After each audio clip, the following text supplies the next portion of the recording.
Acompaña Antonella Esteves, periodista académica, directora además del Festival de Cine de Mujeres y quien va a estar presentando distintas actividades también en esta FILSIC 2019. Muchísimas gracias por acompañarnos en este espacio de Hola conversación. Carolina y hola a todos quienes nos están mirando. Un placer estar en Antofagasta. Primero con una masterclass, que es lo que se viene en esta misma jornada. Cuéntanos un poquito cuál es la propuesta que te hace la feria. Y por qué la recoges también un poco con la trayectoria y el trabajo que también reconocen muchos, sobre todo en temas de género, en temas de cinematográficos, en festivales de cine, lo que vienes a conversar hoy día con nosotros. Bueno, básicamente vengo a compartir lo que va a ser mi próximo trabajo. Estoy trabajando en dos libros ahora mismo, uno sobre las mujeres en el cine chileno y otro sobre educación sentimental y cine, que partió haciéndome la pregunta de quién nos enseña a enamorarnos y cuánto tiene que ver el cine en la manera en que nosotros concebimos nuestra propia subjetividad y en cómo las mujeres se nos entrena para pensar nuestro cuerpo, para pensar nuestro deseo, para tener imágenes románticas, ¿cierto? Y cuando te metes a escarbar ahí te das cuenta de que un montón de las cosas que están vinculadas con lo que nosotros creemos que debería ser una mujer o un hombre, muchas de esas vienen impuestas desde un imaginario cinematográfico, luego televisivo, literario, artístico, etcétera. Pero el cine ha sido históricamente una de las mayores herramientas para generar esos imaginarios y un poco lo que quiero hacer hoy día es invitar a quienes asistan a poner en cuestión esos imaginarios y a revisar algunas películas muy taquilleras y qué es lo que nos han dicho respecto al romance, respecto a ser mujer, a ser hombre y cuánto de eso nos afecta en la manera en que nosotros nos vinculamos. ¿Cuál es ese prototipo al que uno se podría acercar, de lo que has podido recopilar en estos trabajos o en esta industria del cine o de la televisión? Porque pareciera ser que a simple vista uno podría decir cuál es el prototipo de mujer que te enseñan un poco a hacer. ¿Está claro ese prototipo? Sí, por supuesto. Pero lo interesante es que es un prototipo que hoy día está siendo puesto en cuestión incluso dentro de la misma industria. Pero si tú lo piensas, Wonder Woman y ahora Capitana Marvel son las primeras heroínas que tuvieron películas dirigidas por mujeres y que tuvieron películas que tuvieron un apoyo tan grande como las películas de héroes hombres. Antes de eso, la mujer aparecía como literalmente el arrocito, la que estaba ahí para apoyar, la que estaba ahí para ser defendida, para ser rescatada. Y eso es un problema no solamente para las mujeres, en términos de que crecemos sin referentes de mujeres independientes, que se salvan a sí mismas, que salvan a su comunidad y que en algunos casos también pueden salvar al varón, ¿no? Sino también es un problema para el varón, porque tiene que ser siempre el activo, siempre el que tiene el poder, siempre el que resuelve, y de esa manera tensionamos las relaciones de género. Y cuando hablamos de los movimientos feministas hoy día no se trata solamente de decir queremos que nuestros derechos sean respetados y que no nos violen y que no nos maten y que no casen a las niñitas de 8 años con hombres de 50 y que no a las niñas en África que no les corten el clítoris. O sea, estamos hablando de ese nivel de atrocidades que todavía pasan. Y no se trata solamente de eso, se trata también de que los hombres y las mujeres tengamos permiso para ser los seres complejos que somos fuertes y frágiles y que somos poderosos y que también somos regalones y que podemos ser dulces y al mismo tiempo podemos ser súper firmes. El tema es que históricamente el cine, entre otras herramientas, lo que ha hecho es separar eso y decir esto queda para los hombres y esto queda para las mujeres. Y si un hombre hace esto, está siendo femenino. Y si una mujer hace esto otro, está siendo fálica. Y un poco es revisar ese discurso y decir, bueno, ¿y qué pasa si ponemos en cuestión el discurso y decimos, no, a mí no me interesa ser fálica, a mí me interesa ser una persona completa? ¿Qué trabajos destacarías quizás a través de lo que se está haciendo a lo mejor en Chile que va en esa línea desde los documentales o los espacios audiovisuales hoy día? ¿Quiénes están proponiendo cosas en esa línea, en no tener ese prototipo y en romper un poco esa figura? Bueno, yo creo que uno que probablemente es el que la mayoría de la gente conoce es Sebastián Lelio, y me parece que también ahí es importante marcarlo, porque como dice una filósofa argentina, Diana Mafia, el feminismo es una posición moral ante el mundo y no tiene nada que ver con lo que uno tiene entre las piernas, y las mujeres podemos ser tremendamente patriarcales y los hombres pueden ser maravillosamente feministas, y Sebastián probablemente es un súper buen ejemplo de un hombre curioso y sensible que se dio cuenta que habían historias femeninas que contar contar y que para contarlas él tenía que acercarse a ese mundo y pedir asesoría. Y en el caso de Gloria, probablemente lo que hizo fue acercarse al mundo de su madre, ¿cierto? Y de sus amigas y buscar y observar y ser sensible. En el caso de Una Mujer Fantástica, recordemos que Daniela Vega llegó como asesora a esa película antes de transformarse en la protagonista. Entonces, esas historias por contar revelan otras miradas posibles. O sea, de eso también por eso hacemos el FemCine. Para decir, ojo, que las historias que cuentan las mujeres van a ser distintas y la manera de acercarse van a ser distintas porque el estar en el mundo, en un cuerpo femenino, te instala desde una experiencia distinta. Esa experiencia también está siendo tensionada hoy día y está siendo puesta bajo cuestión y estamos, yo creo, en un momento súper interesante en términos de lo que conocíamos respecto a ser hombre, a ser mujer y cómo nos relacionábamos, y por lo mismo en este momento tenemos muchas dudas al respecto y yo creo que es muy interesante reunirnos a compartir esas dudas, a dialogar qué nos pasa y a ver si juntos y juntas vamos armando alguna estrategia para tratarnos de manera más sana, si finalmente de eso se trata. Y el mundo del audiovisual, del cine, fue recogiendo estos movimientos feministas también. Hay quienes, yo entiendo, están trabajando incluso a escuelas hoy día, Sí. hay muchos que quisieron retratar. ¿Cómo ves tú también la posibilidad de levantar desde el cine o desde otros formatos estos movimientos que tuvimos recientemente y que hoy día nuevamente cobran fuerza una vez iniciado incluso el año académico? Habían varias universidades de nuevo en toma, ¿no? Bueno, yo creo que el cine tiene que hacerse cargo de su poder de influencia. El cine efectivamente nos determina y crea nuestros imaginarios. Y es tan fácil como, y un poco lo que yo voy a hacer en la charla, invitar a la gente a retratar la Navidad y como cuando tú piensas en Navidad piensas en una imagen que no tiene nada que ver con Antofagasta en diciembre, ¿cierto? ¿Y de dónde viene esa imagen y quién la puso en tu cabeza? Si entendemos que ese es un poder que está ahí, el cine también debería hacerse cargo de empezar a levantar otras voces, porque el 90% de lo que vemos en el mundo, no solamente en Chile, excepto en India, está escrito y dirigido por hombres heterosexuales, blancos, de primer mundo, que hablan inglés. Y esa experiencia es súper válida, pero esa experiencia es de un porcentaje muy pequeño de la población.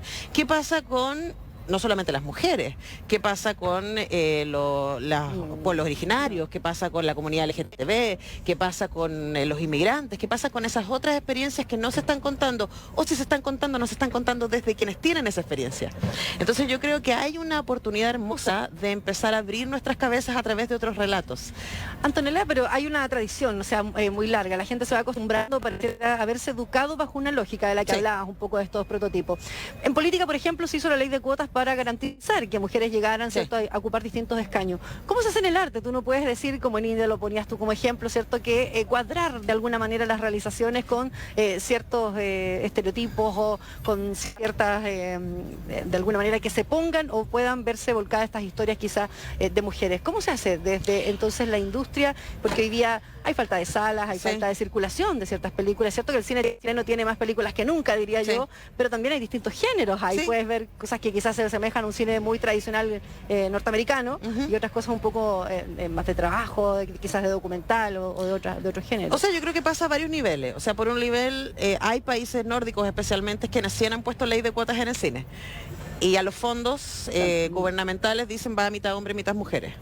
Y esa es una cuestión súper potente. ¿Tú ves que es un camino entonces? Yo creo que sí es un camino. Un paralelo con lo político. Sí. Quizás.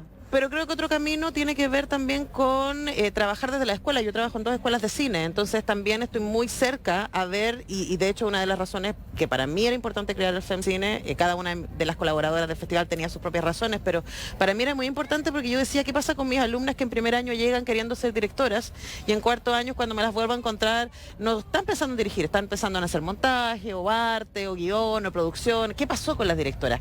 Algo pasa en la subjetividad femenina también, que hace que nosotros abandonemos ciertos espacios. Entonces yo creo que también hay que empoderar esos espacios y una manera de empoderarlo es lo que nosotros tratamos de hacer en FemCine, mostrando, mira, hay un montón de mujeres increíbles que no han hecho a lo largo de la historia, tú puedes hacer esto. Y por otro lado, yo creo que también es importante que el espectador y la espectadora tengan una mirada de crítica frente a lo que están mirando y que pongan en cuestión aquello, digan, a ver, espérate, pero ¿cuál es el tipo de imaginario respecto a lo femenino y lo masculino que me está entregando esta película? ¿Qué le está enseñando a mis hijos? hijos? ¿Qué le está enseñando a mis hijas? ¿Qué le está diciendo respecto a sí mismo? ¿Qué me dice respecto al romance? Y hoy día la gracia es que tenemos tanta variedad disponible y tantas cosas que hacer, que yo creo que el rol como espectadores y espectadoras que tenemos es decir, bueno, aquello que voy a dejar entrar a mi casa, aquello que voy a dejar entrar a mi cabeza y que va a construir mis imaginarios debería estar en los estándares morales que yo tengo. O sea, yo quiero enamorarme de la manera más sana posible, no quiero comerme más esas historias de que si tú te vas yo me muero, ¿cachai? Pero esas historias son las que nos han marcado históricamente desde el cine y desde la música, desde las novelas, etcétera. Entonces yo creo que tenemos todos y todas tareas que hacer ahí. Antonella, tú hablas del espectador, hoy día también es cierto que con los nuevos cambios y las generaciones hay un espectador que demanda mucho más y mucho más a la carta. Hoy día, sí, ¿verdad? No necesitas quizás televisión abierta, tienes Netflix, tienes YouTube, tienes un montón de formas de poder consumir lo que tú quieres, ¿cierto? Y el espectador critica mucho más. Voy a dar un ejemplo a lo mejor de lo que sucede con Baradit, que va a estar también presente acá. Lo que él dijo en el pasado, lo que él escribió en Twitter, hoy día le pasa la cuenta quizás donde va por grupos feministas que buscan que él se haga cargo de ciertos dichos o que... ¿Cómo ves tú esas situaciones? El de que se demande cada vez más la creación que él no es tanto literaria, más bien de recopilación histórica, pero el criticar que el espectador hoy día venga y a un escritor, a un cineasta lo cuestione por lo que ha hecho o va a hacer. O sea, yo creo que a mí me pasan dos cosas con eso. Por un lado, yo creo que tenemos que entender que esto es un proceso y que todas y todos estamos en un proceso y que uno no nació diciéndose que era feminista. O sea, nosotros empezamos el FemCine mucho antes de que yo y el equipo que hace el festival nos reconociéramos a nosotras mismas feministas. Y esa es mi historia. Y yo en otros momentos de mi vida he creído otras cosas. Y parte del vivir y de recopilar experiencias tiene que ver con que uno va creciendo. Y a mí me parece súper fuerte no darle a la gente el espacio para decir, sí, es verdad, yo pensaba eso hace 5 años atrás, hoy día pienso esto otro. Creo que es muy peligroso exigir del feminismo dogmas. Creo que también tenemos que entender que cada persona va a vivir su moral, su mirada de los derechos humanos, que finalmente eso es el feminismo, desde su propia experiencia. Y que hay tantos feminismos como personas. Y que hay alguna gente que por su propia historia le cuesta más asumir ciertas cosas que a otra gente. Y yo creo que tenemos que tenernos paciencia y hacernos cargo cada uno del rol que nos toca en el lugar donde estás parado. Eso me pasa por un lado. Por el otro lado, yo no me gusta para nada la idea de decir que hay que, por ejemplo, hacer desaparecer de los museos o de la historia del cine o de la historia de la literatura aquellos autores que hoy día son cuestionados por temas de abuso, etcétera. O sea, eso es parte de nuestra cultura y necesitamos recordar que estuvimos ahí, necesitamos recordar que en algún momento eso fue lo normal, para darnos cuenta hacia dónde tenemos que avanzar. O sea, yo insisto, no se trata de tener una mirada crítica, ese es el aprendizaje. Y ahora ves que espacios como estos, donde el intercambio en esta feria tiene también una particularidad, yo siempre lo menciono, aquí el espacio es gratuito, la gente puede venir, encontrarse con, es muy distinto a la Feria del Libro de Santiago, tiene una multiculturalidad que va por delante, tiene música, tiene plástica, tiene cine, tiene muchas otras cosas. ¿Cómo ves también estos espacios para esos intercambios, la posibilidad de que vengas a dar una charla magistral, de que otro tenga un conversatorio, que otro se vaya a un colegio? ¿Cómo ves esa apertura que también la feria hace desde una región, que cuesta muchísimo más, ¿cierto?, el tener contacto con distintos escritores todavía? O sea, a mí me parece honestamente que dialogar es resistir. Creo que el sistema social, económico, neoliberal en el que vivimos lo que apunta es que cada uno se quede en su casa encerrado frente a su pantalla, consumiendo de manera lo más atómica posible, para que no nos demos cuenta que a todos y todas nos duelen cosas parecidas. Y yo creo que cuando nos reunimos y dialogamos somos mucho más poderosos, honestamente somos mucho más poderosos. Entonces la posibilidad de sentarse y escuchar a otro o de decirle, ¿sabéis que me pasa esto? Frente a eso que tú dices, es una manera de resistir desde la comunidad. Y yo creo que ese es el lugar de la cultura. El lugar de la cultura, para mí el cine es eso, la literatura es eso. Por eso hacemos la República de las Letras, por ejemplo. Es la posibilidad de, frente a un objeto cultural, sentarnos y conversar qué nos pasa. Y cuando hacemos ese ejercicio nos encontramos y es más fácil que vivamos una vida social más amable cuando yo soy capaz de verte.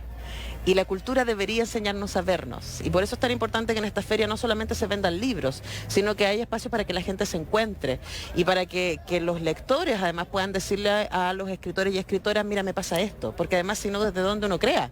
¿Cachai? Si estás desvinculado con la realidad. Entonces, me parece que es muy importante que se den estos espacios, que ojalá que los utilicemos bien, que los cuidemos, que los queramos, que participemos, porque yo sé la cantidad de pega y detrás de un evento como este. Así que la invitación es para que la gente venga, participe, lo disfrute, se empodere de este espacio también, porque este espacio es de Antofagasta y la gente de Antofagasta es dueña de este espacio. Bien, vamos a pasar el dato nuevamente. Entonces, Antonella Esteves va a estar en esta masterclass en el Centro Cultural Estación, Género, Literatura y Cine, de lo que hemos estado conversando en este breve espacio. Y también vas a estar en este espacio con Mayol, entiendo, que es la República de las Letras, ¿no? Exactamente, con Alberto Mayol y Patricio López estamos mañana. Mañana, ¿ya? Bueno, perfecto. No sé si vamos con el corte ahí. ¿En serio?